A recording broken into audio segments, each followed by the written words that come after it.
धर्मांतर रोखण्यासाठी 6 महिन्यात कठोर कायदे, आमदार अग्रवालांच्या लक्षवेधीवर नामदार बावनकुळेंचं आश्वासन।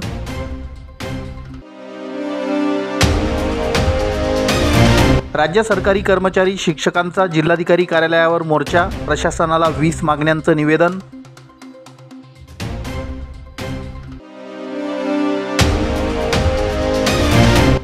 महाराष्ट्र राज्य विद्युत कर्मचारी अभियंते अधिकारी कृती समितीचा एकदिवसीय राज्यव्यापी संपात सहभाग।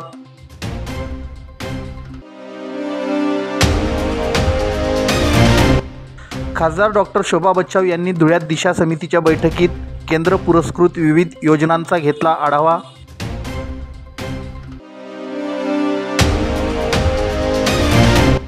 सोलर एनर्जी वापराबाबत केलेली करवाढ रद्द करा, व्यापारी असोसिएशनची राज्य सरकारकडे मागणी।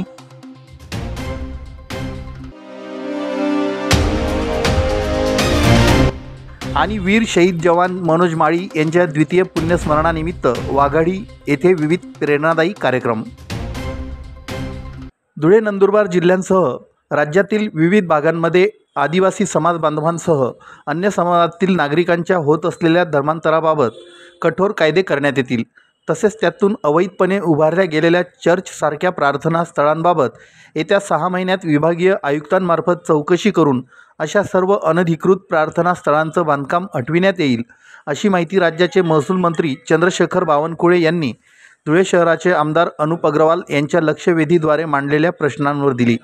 राज्य विधिमंडळाच्या अधिवेशनात दिनांक 9 जुलै रोजी आमदार अनुप अग्रवाल यांनी लक्षवेधी मांडत धुळे नंदुरबार जिल्ह्यामध्ये सातत्यानं होत असलेल्या आदिवासी समाज बांधवांसह अन्य धर्मीयांच्या धर्मांतराकडे शासनाचं लक्ष वेधलं।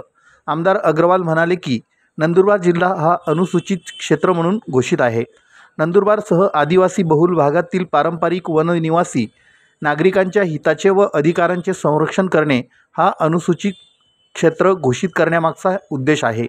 नंदुरबारसह धुळे जिल्ह्यात प्रामुख्याने भिल्ल व पावरा या जनजाती समूहातील आदिवासी आहेत। या आदिवासी बांधवांच्या धार्मिक आस्था, श्रद्धा तसेच परंपरा या विविध देवदेवतांना व नैसर्गिक घटकांना समर्पित आहेत। मात्र काही वर्षांपासून नंदुरबार धुळे जिल्ह्यांमध्ये विशेषतः नवापूर तालुक्यात मोठ्या संख्येनं आदिवासी व बिगर आदिवासी समुदायातील व्यक्ती आणि कुटुंबांचं ख्रिस्ती धर्मगुरू व मिशनरी संस्थांकडून परदेशातून येणाऱ्या निधीतून विविध प्रलोभने आमिष दाखवून धर्मांतर सुरू आहे।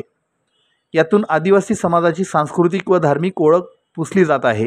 एवढंच नव्हे तर नंदुरबार जिल्ह्यात विविध ग्रामपंचायतींच्या हद्दीतील गावठाणांच्या जागांवर ख्रिस्ती मिशनरी धर्मांतरित व्यक्तींकडून कोणाचीही परवानगी न घेता अनधिकृतरित्या चर्च उभारण्यात आले आहेत। त्यांच्यावर शासन काय कारवाई करणार?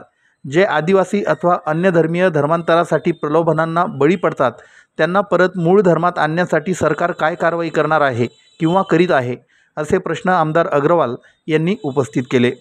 आमदार अग्रवाल यांच्या या प्रश्नांवर महसूल मंत्री चंद्रशेखर बावनकुळे यांनी उत्तर दिलं।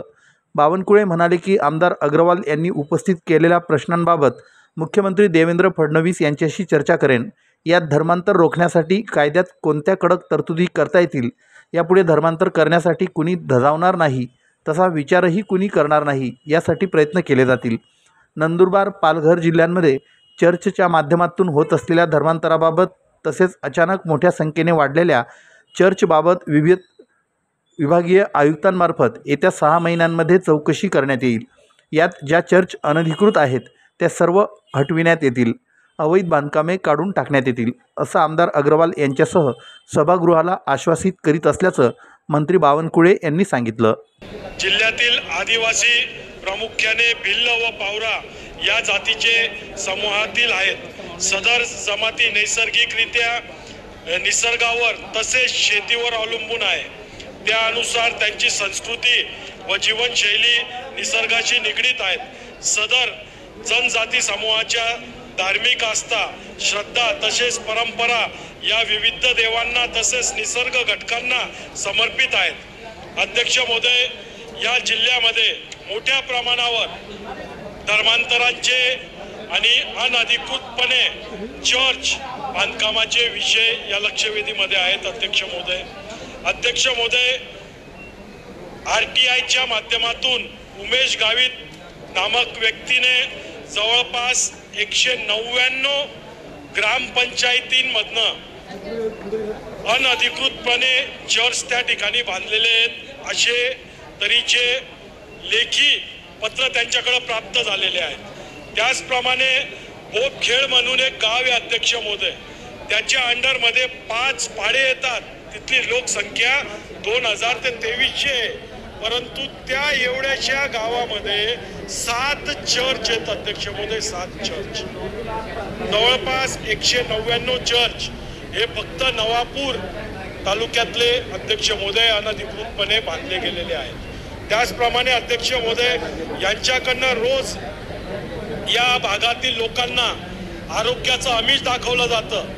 काही दिवसापूर्वी मी माझ्या मतदारसंघात धुळ्यात अशा काही 20-21 वर्ष वयाच्या लहान मुलींना धर्मांतरासाठी हिंदू लोकांना प्रवृत्त करताना त्यांना मी धरलं होतं अध्यक्ष। त्याच्यात त्यांनी बायबल छातीवर अध्यक्ष महोदय मी पहिलेच बोललो 2 मिनिटं द्या मला, 2 मिनिटं द्या अध्यक्ष महोदय, फार महत्वाचा विषय आहे अध्यक्ष महोदय। मी त्यांना त्या लहान मुलींना त्या ठिकाणी धरलं होतं। त्या मुलींना अक्षरशः जेव्हा मी त्यांना बोललो का हे काय चालू आहे, तर ते म्हणतात का आम्ही ज्यांना आजार झाला आहे त्यांना हे वचन वाचायला लावतोय, त्याच्याने त्यांचा आजार बरा होईल। तर अध्यक्ष महोदय मी त्यांना विचारलं मला डायबिटीज आहे, माझा आजार कोणता वचन वाचू, तर ते म्हणता बायबल छातीवर ठेवा, झोपून घ्या, तुमचा आजार बरा होऊन जाईल। अध्यक्ष महोदय या सर्व मुली मुंबईहून आलेल्या होत्या अध्यक्ष महोदय। बारीपाडा भाग असेल, साक्रीमधील भरपूर असे गावं आहेत, त्या ठिकाणचे जे भाग आहेत तिथं अनधिकृतपणे चर्चचे बांधकाम आहेत अध्यक्ष महोदय। या लोकांना कागदपत्री यांच्याकडे कुठलाच पुरावा नाही का आम्ही ख्रिश्चन झालेलो आहोत, आम्ही ख्रिस्ती झालेलो आहोत, परंतु हे धर्मांतर करतात आणि त्याच्यामुळं आपला आदिवासींना जो आपण मोबदला देतो, जे शासनाचे जे आपण त्यांना हे देतो, ते सर्वांचा लाभ हे लोक त्या ठिकाणी घेत असतात अध्यक्ष महोदय। भारतात 12 राज्यांमध्ये जवळपास हा कायदा लागलेला आहे, धर्मांतर बंदीचा कायदा। माझी या माध्यमातून मंत्री महोदयांना शासनाला हे विचारणं आहे का महाराष्ट्रात हा कायदा केव्हा लागेल, आणि दुसरा प्रश्न जे अनधिकृत चर्च आहेत त्यांना केव्हा जमीन ध्वस्त करण्यात येईल, ज्यांच्याकडे कुठलंच कागद नाही, कुठल्याच परवानग्या नाही, अशा सर्व चर्चांना हे अनधिकृतपणे बांधलेले आहेत। तिसरा माझा प्रश्न आहे, जे हिंदू यांच्या प्रभुमलात येऊन धर्म परिवर्तन केलेलं आहे त्यांना परत आपल्या मूळ धर्मात कसं आणता येईल आणि त्याच्यासाठी सरकार काय काम करणार आहे याचा खुलासा करावा अध्यक्ष महोदय, एवढीच या ठिकाणी विनंती करतो। अध्यक्ष महोदय मी अनुप अग्रवालचं एक अभिनंदन करतो की त्यांनी पुणे नंदुरबार जिल्ह्यातील आदिवासी समाजातील आणि इतर समाजातील धर्मांतराबद्दल आणि धर्मांतरण करण्याकरता मोठ्या प्रमाणावर चर्च त्या ठिकाणी तयार झाल्या। मोठ्या प्रमाणावर चर्चच्या माध्यमातून वेगवेगळ्या पद्धतीचे आमिष म्हणजे आरोग्याविषयी आमिष, अजून काही या ठिकाणी डिटेल गृह विभागाकडे याचा रिपोर्ट आहे। तर मी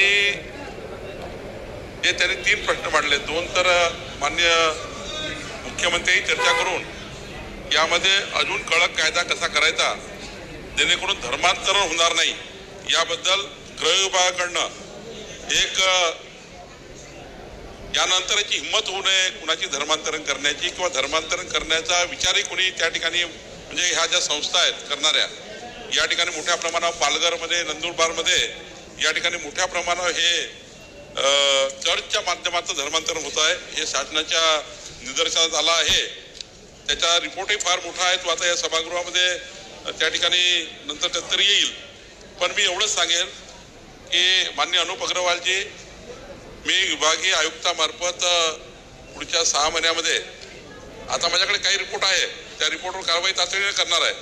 पण जेवढ्या काही अनधिकृत चर्च आणि आपल्याकडे नियम आहे अध्यक्ष महोदय, आपल्याकडे सुप्रीम कोर्टाच्या निकालानंतर 5 मे 2011ला वर्गीकरणाचा नियम आला आहे. अ प्रकारचे धार्मिक स्थळं, ब प्रकारचे म्हणजे नियमितीकरण कसं करावं, बचं स्थानांतरण कसावं, म्हणजे याच्याकरता या कायद्या या सुप्रीम कोर्टाच्या निकालानंतर जे नियम या ठिकाणी तयार झाले त्यामध्ये नियमितीकरण करण्याकरता कुठले धार्मिक स्थळं, स्थानांतरण करण्याकरता कुठले धार्मिक स्थळं, काढून टाकण्याकरता कुठले धार्मिक स्थळं, त्यानंतरचा एक शासनाचा गृह विभागाचा 7 मे 2018चा धार्मिक स्थळाचे अनधिकृत बांधकामात आळा घालणे असे वगैरे अनुभया बऱ्यापैकी कायदे आहेत. अजून पण धर्मांतरण रोखण्याकरता अजून कडक कायदा माननीय मुख्यमंत्री ही चर्चा करून आपण करू. पण या ठिकाणी आपल्याला आश्वस्त करतो, जितके काही अनधिकृत चर्च त्या ठिकाणी तयार झाले ते सर्व चर्च पुढच्या 6 महिन्यात विभागीय आयुक्तामार्फत चौकशी करून ते सर्व चर्च काढण्यात येईल. ते चर्च त्या ठिकाणी आपण सरकारच्या माध्यमातून त्या ठिकाणी ते बांधकाम, अवैध बांधकाम काढू असं आश्वस्त करतो. अतुल भातखळकर. मी महाराष्ट्र न्यूज चॅनलच्या बातमीपत्रास लाईक, शेअर, सबस्क्राईब करा. सोबतच बेल आयकॉन प्रेस करायला विसरू नका. पाहत राहा मी महाराष्ट्र चॅनल. कामगार संघटनांनी पुकारलेल्या देशव्यापी संपात सहभाग नोंदवीत राज्य सरकारी कर्मचारी, शिक्षक यांच्या प्रलंबित मागण्यांकडे शासनाचं दुर्लक्ष होत असल्याचा आरोप करीत राज्यभरातील सरकारी, निमसरकारी शिक्षक, शिक्षकेतर कर्मचाऱ्यांनी दिनांक 9 जुलै रोजी धुळे जिल्हाधिकारी कार्यालयावर मोर्चा काढला. सरकारी, निमसरकारी कर्मचारी व शिक्षक, शिक्षकेतर कर्मचारी संघटना समन्वय समिती, कामगार संघटना कृती समिती, राज्य सरकारी कर्मचारी मध्यवर्ती संघटना, राज्य सरकारी गट ड चतुर्थ श्रेणी कर्मचारी मध्यवर्ती महासंघ अशा वेगवेगळ्या संघटनांचा या मोर्चात सहभाग होता. यावेळी शिष्टमंडळाने जिल्हा प्रशासनाला लेखी निवेदन दिलं. शहरातील कल्याण भवनजवळून मोर्चाला सुरुवात झाली. नंतर क्युमाइन क्लबसमोर मोर्चा पोहोचला आणि शिष्टमंडळातर्फे प्रशासनाला विविध 20 मागण्यांचं लेखी निवेदन देण्यात आलं. या संदर्भात दिलेल्या निवेदनात म्हटलं आहे की महाराष्ट्रातील जनतेने मोठ्या विश्वासाने युती शासनाची प्रचंड बहुमताने निवड केली, मात्र कुठल्याही मागण्या पूर्ण झाल्या नाहीत. राज्याचे तत्कालीन मुख्यमंत्री आणि हल्लीचे उपमुख्यमंत्री एकनाथ शिंदे यांच्या नेतृत्वाखाली शासनाने जुनी पेन्शन, शिक्षण विभाग, आरोग्य विभागाबाबत सकारात्मक निर्णय घेण्याचं आश्वासन दिलं होतं. तथापि पुढे काहीही सकारात्मक घडलं नाही. देशातील 11 कामगार संघटनांनी केंद्र शासनाच्या कर्मचारी विरोधी धोरणाला विरोध करण्यासाठी या देशव्यापी संपाला पाठिंबा दिला आहे, अशी माहिती यावेळी देण्यात आली. प्रलंबित मागण्या लवकरात लवकर मान्य करण्यात याव्यात, अशी मागणी यावेळी करण्यात आली. राज्य कर्मचारीही प्रलंबित मागण्यांसाठी सप्टेंबर 2025मध्ये मोठं आंदोलन करण्यात आहे, अशी मागणीही यावेळी करण्यात आली. दरम्यान मोर्चात शालेय पोषण आहार कामगार संघटनेच्या महिलांचा मोठा सहभाग होता. मोर्चा क्युमाइन क्लबजवळ आल्यानंतर नेत्यांची भाषणे सुरू असतानाच पाऊस सुरू झाला. मात्र मोर्चेकरी महिला पावसातही आंदोलनस्थळी बसून नेत्यांची भाषणे ऐकत होत्या. राज्य सरकारी, निमसरकारी शिक्षक, शिक्षकेतर कर्मचारी संघटना समन्वय समितीचे निमंत्रक डॉक्टर संजय पाटील, ज्येष्ठ नेते SU तायडे, हरिश्चंद्र लोंढे, कामगार संघटना कृती समितीचे निमंत्रक कॉम्रेड LR राव, जिल्हाध्यक्ष राजेंद्र माळी, कोषाध्यक्ष सुधीर पोद्दार, कार्याध्यक्ष सुरेश पाईकराव, कार्यालयीन सचिव अविनाश मोरे, राज्य सहसचिव वाल्मिक चव्हाण, सुरेश बाळकर, दीपक पाटील, मंगेश कंडारे, मोहन कपोले आदींनी सहभाग घेतला. जिल्हा परिषद कर्मचारी महासंघ, जिल्हा परिषद कर्मचारी युनियन, माध्यमिक शिक्षक संघटना, माध्यमिक शिक्षक संघटनेसह प्राथमिक शिक्षक संघटना समन्वय समिती, धुळे जिल्हा शिक्षकेतर सेवक संघ, प्राथमिक शिक्षक समिती, महिला राज्य सरकारी कर्मचारी मध्यवर्ती संघटना, माध्यमिक मुख्याध्यापक संघटना, NPS व कंत्राटी कर्मचारी कृती समिती, महाराष्ट्र राज्य जिल्हा परिषद चतुर्थ श्रेणी कर्मचारी संघटना, कनिष्ठ महाविद्यालयीन शिक्षक संघ आदी संघटनांचे पदाधिकारी या मोर्चात मोठ्या संख्येनं सहभागी झाले होते. 9 जुलै रोजी देशव्यापी 10 देशाच्या बलाढ्य कामगार संघटनांच्या वतीने लाक्षणिक संप पुकारण्यात आलेला होता. त्या देशव्यापी लाक्षणिक संपाच्या पार्श्वभूमीवर आज सकाळी कामगार कर्मचारी संघटना संयुक्त समितीच्या वतीने कल्याण भवनपासून प्रचंड मोठा मोर्चा त्या क्युमाइन क्लबवर पोहोचला. त्यानंतर आज सरकारी, निमसरकारी कर्मचारी व शिक्षक संघटना समन्वय समितीच्या वतीनं दुपारी 1 वाजता मोजनकाल निदर्शने या ठिकाणी नोंदवण्यात आली. त्यामध्ये जे काही राज्य सरकारने आम्हाला जुनी पेन्शनच्या धर्तीवर जी सुधारित पेन्शन योजना लागू केली होती त्या संदर्भात शासन निर्णय जरी निघाले असले तरी त्या संदर्भात मार्गदर्शक सूचना काढलेल्या नाहीत. त्यामुळे कर्मचाऱ्यांमध्ये, शिक्षकांमध्ये फार प्रचंड संताप आहे. आणि त्याशिवाय केंद्र सरकारने PFRDA कायद्यात बदल करून सर्वांना जुनी पेन्शन योजना लागू करावी, 8वा वेतन आयोग लागू करावा आणि किमान वेतन कायद्याची अंमलबजावणी करावी, सगळ्या श्रमिकांना हमीचं वेतन मिळावं, रोजगार मिळावा, महागाई कमी व्हावी आणि जागतिकीकरण, खाजगीकरण, उदारीकरणाच्या अनुषंगाने जी कंत्राटी कर्मचारी आउटसोर्सिंगच्याद्वारे, कॉन्ट्रॅक्ट सिस्टीमच्याद्वारे जी सेवा भरती आहे ती बंद करण्यात आणि ज्यांची 10 वर्ष सेवा झाली त्यांना सेवेत नियमित करावं आणि सगळ्यात महत्त्वाचं जे काही आपण प्रत्येक क्षेत्रामध्ये खाजगीकरण, कंत्राटीकरण घालताय ते तात्काळ थांबवावं आणि जे कामगार विरोधी धोरणं आपण राबवण्याचा प्रयत्न करताय तर जलसंची सुरक्षा विधेयकाच्या माध्यमातून कर्मचाऱ्यांवर, कामगारांवर जे आपण बंधनं लादत आहात हे तात्काळ थांबवण्यासंदर्भात शासनाचं, केंद्र सरकारचं लक्ष वेधण्यासाठी हा संप आहे. जर ह्या तात्काळ सरकारने यामध्ये सुधारणा केली नाही, सुधारित पेन्शन योजनेसंदर्भात गाईडलाईन्स काढल्या नाही, गॅजेट प्रसिद्ध केल्यानंतर आम्ही बेमुदत संपाच्या तयारीत आहोत. एवढ्या माध्यमातून आम्ही सरकारला आपल्या भावना व्यक्त करतो. 25 कोटी कामगार कर्मचारी आणि त्यांना बल द्यायला देशभरात शेतकरी सुद्धा उतरलेला आहे. रेल रोको, रस्ता रोको, सर्व फॅक्टरी, सर्व ऑफिस बंद राहणार आहे. हा आव्हान कशासाठी? हा आव्हान फक्त कामगार कायद्याचा प्रश्न नाही, कामगार आणि कर्मचारींचा प्रश्न नाही, हा देशाचा संविधानाचा प्रश्न आहे, हा देशाचा लोकशाहीचा प्रश्न आहे, हा आपला देशाचं आर्थिक परिस्थिती हे जे ढसाले भाजप सरकारने जे केलेलं आहे त्यांचा धोरणाच्या विरोधात आहे. त्या कामगार वर्गाचे जे धोरणाच्या विरोधात आहे, शेतकरी जे वर्ग आहे त्यांचा धोरणाच्या विरोधात आहे. आपल्याला देश वाचवायचं, संविधान वाचवायचं, लोकशाही वाचवायचं आणि हा 4 लेबर कोड जे आहे त्या 4 लेबर कोड हे जे कामगार विरोधी आहे, हे कॅपिटलिस्टिक दर्जिनेचे आहे, हे त्यांचा विरोध आहे. आणि इथे दाखवता सुरक्षा कायदा महाराष्ट्रामध्ये कसला सुरक्षा कायदा सर्व कामगारांचं हिसकून घेतलेला आहे. तिथे 100 कामगार होते, आता ते 300 केले. आजच्या टेक्नॉलॉजीमध्ये कुठे 100 कामगार असतं म्हणजे कामगार कायदा लागू होणार नाही आणि प्रॉव्हिडंट फंड, ग्रॅच्युइटी, ESIC हे लागू होणार नाही, परमनंट कामगार होणार नाही. हे सर्व यांच्या विरोधात आज धुळ्यामध्ये सर्व कामगार कर्मचारी संयुक्त कामगार संघटना जी आहे महाराष्ट्र राज्याचे एक घटक म्हणून धुळ्यामध्ये आज आम्ही मोर्चा काढत आहोत. इन्कलाब जिंदाबाद. जय हिंद, जय महाराष्ट्र. केंद्रीय कामगार संघटनेचा देशव्यापी कामगार कर्मचाऱ्यांच्या प्रलंबित प्रश्नासंबंधी मोर्चा व देशव्यापी हडताल आयोजित करण्यात आले होते.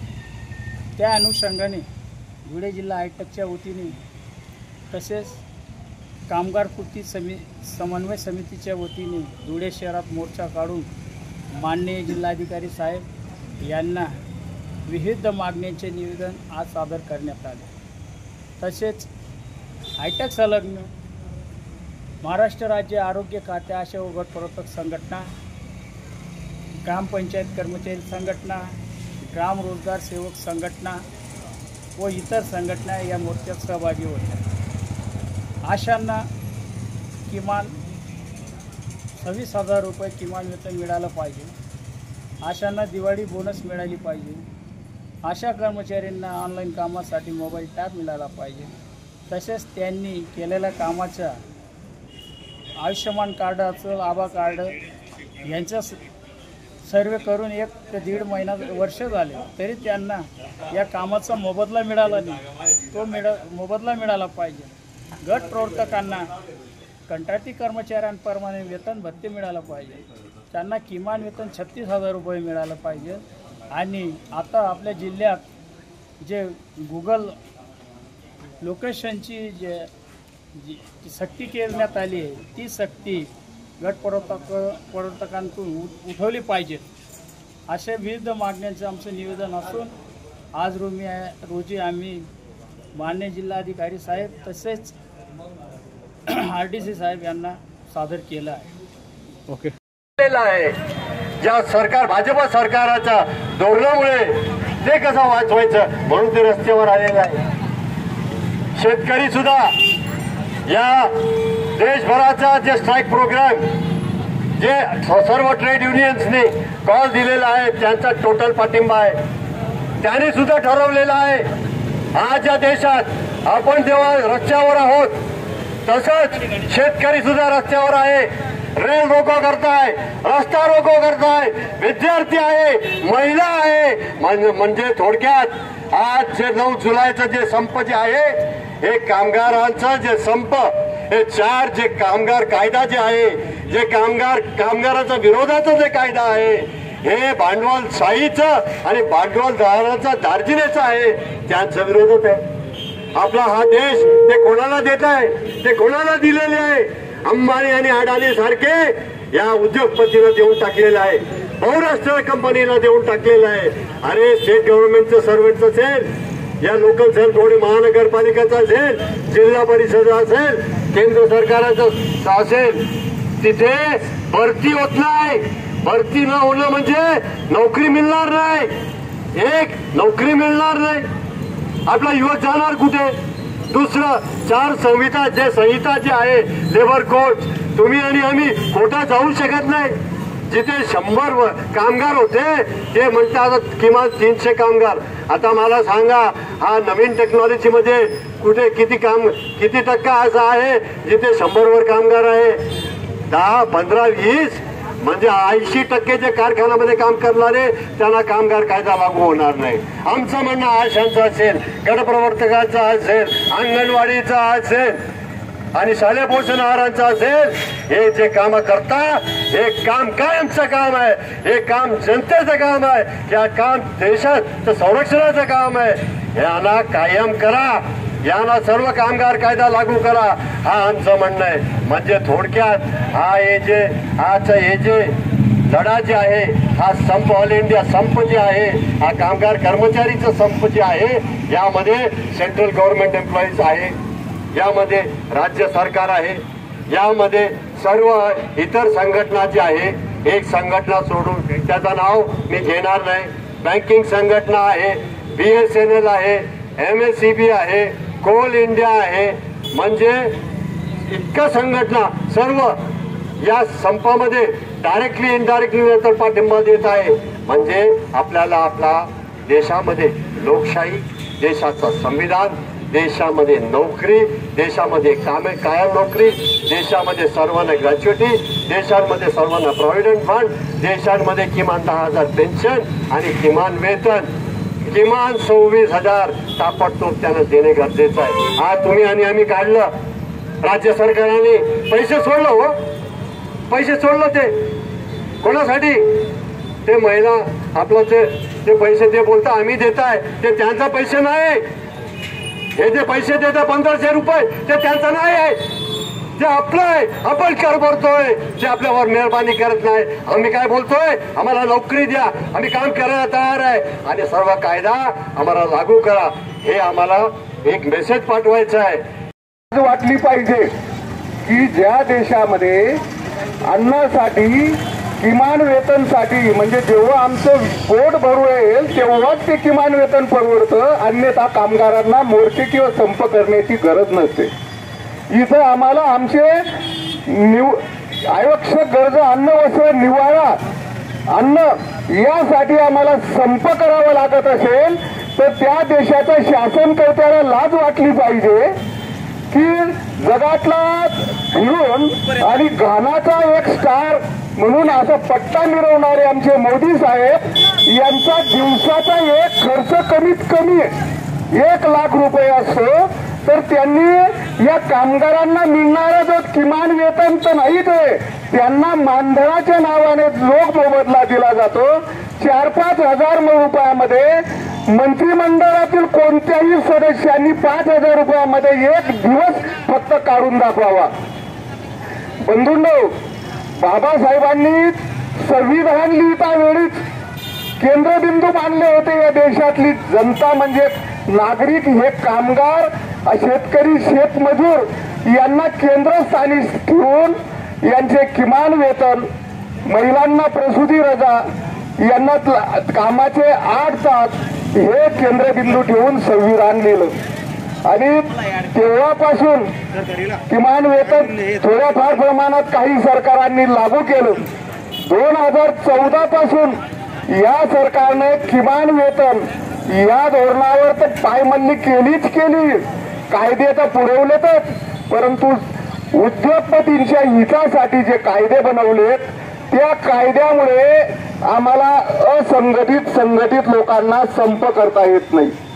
जे संघटित आहे कंपन्यांमध्ये 300 लोकांपेक्षा जास्त, त्यांना संप करायचा असेल तर आधी 6 महिने मॅनेजमेंटला नोटीस द्यावी लागते आणि त्या नोटीस दिल्यानंतर तिथं तोडजोड न झाल्यास कामगार न्यायालयामध्ये दाद मागावी लागते, मग नंतर संप करावा लागतो. जर असा नुसता संप केला तर त्यांच्यावर येस्मा कायदा लागून त्यांना कामातून बडतर्फ केलं जातं. म्हणजे मी महाराष्ट्र न्यूज चॅनलच्या बातमीपत्रास लाईक, शेअर, सबस्क्राईब करा. सोबतच बेल आयकॉन प्रेस करायला विसरू नका. पाहत राहा मी महाराष्ट्र चॅनल. महाराष्ट्र राज्य विद्युत कर्मचारी अभियंते अधिकारी कृती समिती धुळेतर्फे 9 जुलै रोजी पुकारण्यात आलेल्या राज्यव्यापी संपात सहभाग नोंदविण्यात आला. साक्री रोडवरील वीज वितरण कंपनीच्या प्रवेशद्वाराजवळ मंडप टाकून कृती समितीने संपात सहभाग घेतला.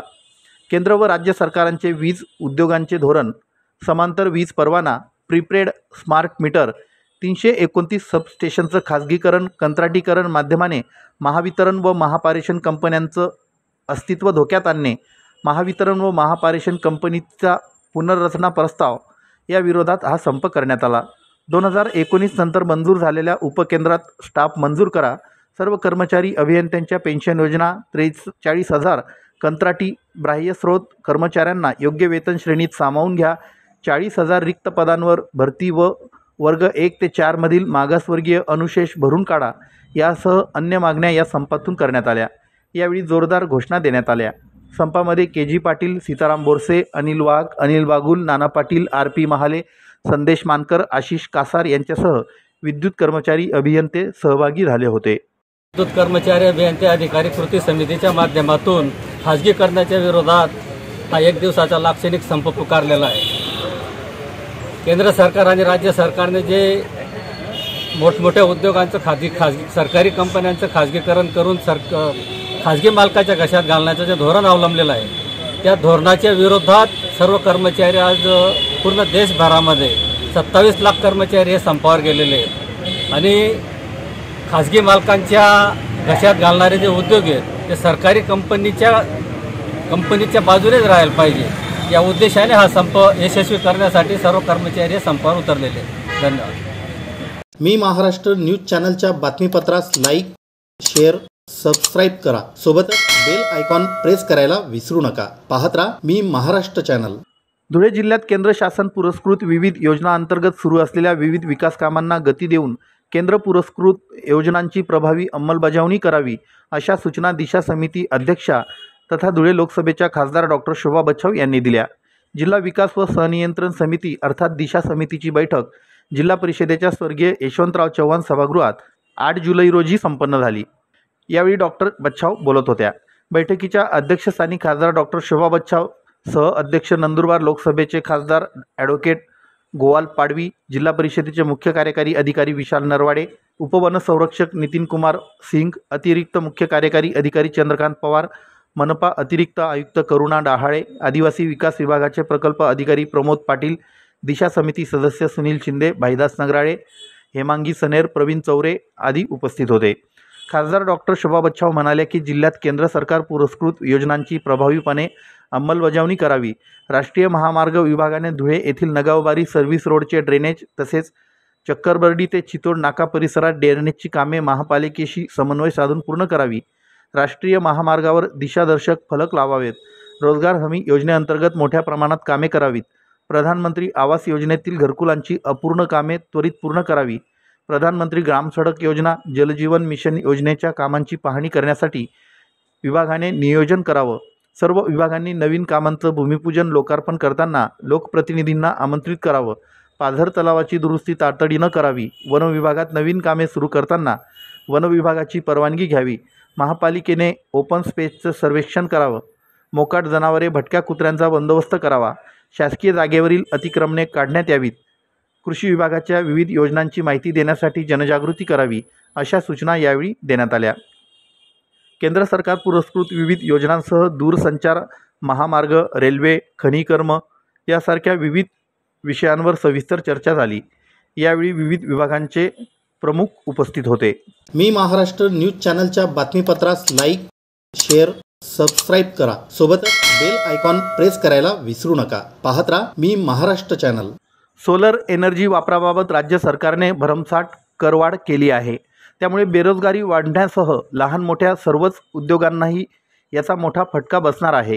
त्यामुळे जाचक असलेली सोलर एनर्जी वापराबाबतची करवाढ रद्द करण्यात यावी अशी मागणी व्यापारी असोसिएशनतर्फे धुळे जिल्हा प्रशासनाद्वारे राज्य सरकारकडे निवेदनातून करण्यात आली। या करवाढीचे विपरीत परिणाम उद्योग जगतात होतील। मोठ्या परिश्रमाने उभारलेले उद्योग व्यवसाय धोक्यात येतील। व्यापाऱ्यांच्या उत्पादनांवर याचा विपरीत परिणाम होईल। कामगार वर्गावरही बेरोजगारीचं संकट कोसळेल असं निवेदनात नमूद करण्यात आलं आहे। याप्रसंगी व्यापारी महासंघाच्या पदाधिकाऱ्यांसह व्यापारी संघटनांचे प्रतिनिधी उपस्थित होते। असोसिएशनतर्फे आज माननीय जिल्हाधिकारी महोदयांना 30 जून 2025 पासून सोलर एनर्जी वापरावर जो काही बदल केलेला आहे त्याच्यामुळे जी काही करवाढ 10 kV वरच्या ग्राहकांवर लादलेली आहे त्याच्या निषेधार्थ एक निवेदन माननीय अप्पर जिल्हाधिकारी महोदय यांना देण्यात आलं आणि त्याच्यामध्ये त्यांना विनंती करण्यात आली की यामध्ये बऱ्याच मोठ्या प्रमाणावर या प्रदेशामध्ये बेरोजगारी वाढेल, बरेचसे उद्योग स्थलांतर होतील। याच्यामुळे वीज वाढ जवळपास 25% ते 35% वीज दरवाढ होणार आहे आणि ही वाढीव वीज दरवाढ ही उद्योगाला परवडणारी नाही, व्यापाराला परवडणारी नाही। त्याच्यामुळे आमच्या भावना राज्य शासनाला कळवाव्या असे निवेदन आज अप्पर जिल्हाधिकारी महोदय यांना या संघटनेतर्फे देण्यात आले। यासोबत शहरातल्या ज्या विविध व्यापार आणि उद्योगामध्ये संबंधित संघटना याच्यामध्ये सहभागी झाल्या। धुळे आणि परिसरातील सर्व सोलर विक्रेते आज या निवेदन देण्यासाठी या ठिकाणी उपस्थित होते। मी महाराष्ट्र न्यूज चॅनलच्या बातमीपत्रास लाईक, शेअर, सबस्क्राईब करा। सोबतच बेल आयकॉन प्रेस करायला विसरू नका। पाहत राहा मी महाराष्ट्र चॅनल। शिरपूर तालुक्यातील वाघाडी येथील वीर शहीद जवान मनोज संजय माळी यांना वीरमरण प्राप्त होऊन 2 वर्ष पूर्ण झाले। त्यांचा वाढदिवस 26 जून व द्वितीय पुण्यस्मरण 6 जुलै दिनानिमित्त विविध सामाजिक व प्रेरणादायी कार्यक्रमांचं आयोजन करण्यात आलं होतं। 26 जून रोजी बना कुंभार व कुंभार गुरुजी माध्यमिक विद्यालय वाघाडी येथे इयत्ता 5वी ते 10वी मधील प्रथम, द्वितीय व तृतीय क्रमांक मिळविणाऱ्या गुणवंत विद्यार्थ्यांना वीर शहीद मनोज माळी ट्रॉफी प्रदान करण्यात आली। त्यानंतर विद्यालय प्रांगणात व शहीद स्मारकावर वृक्षारोपण करण्यात आलं। 6 जुलै रोजी आषाढी एकादशी निमित्त सकाळी 8 वाजता वारीसाठी पायी निघालेल्या भाविकांना फराळ वाटप करण्यात आलं। सकाळी 10 वाजता शहीद स्मारकावर भावपूर्ण श्रद्धांजली अर्पण करण्यात आली। दिवसभर भव्य रक्तदान शिबिर आयोजन करण्यात आलं होतं। त्याला नागरिकांचा उत्स्फूर्त व विक्रमी प्रतिसाद लाभला। रात्री भावकीर्तनाचा कार्यक्रम संपन्न झाला। या सर्व उपक्रमांना ग्रामस्थ, नागरिक, मित्रपरिवार यांनी मनापासून सहकार्य केलं। वीर शहीद मनोज माळी युवा प्रतिष्ठान व ग्रामस्थ वाघाडी यांच्या वतीनं सर्वांचे मनपूर्वक आभार मानण्यात आले। पुढील वर्षी हे कार्यक्रम अधिक भव्य स्वरूपात राबविण्याचा संकल्प करण्यात आला। मी महाराष्ट्र न्यूज चॅनलच्या बातमीपत्रास लाईक, शेअर, सबस्क्राईब करा। सोबतच बेल आयकॉन प्रेस करायला विसरू नका। पाहत राहा मी महाराष्ट्र चॅनल।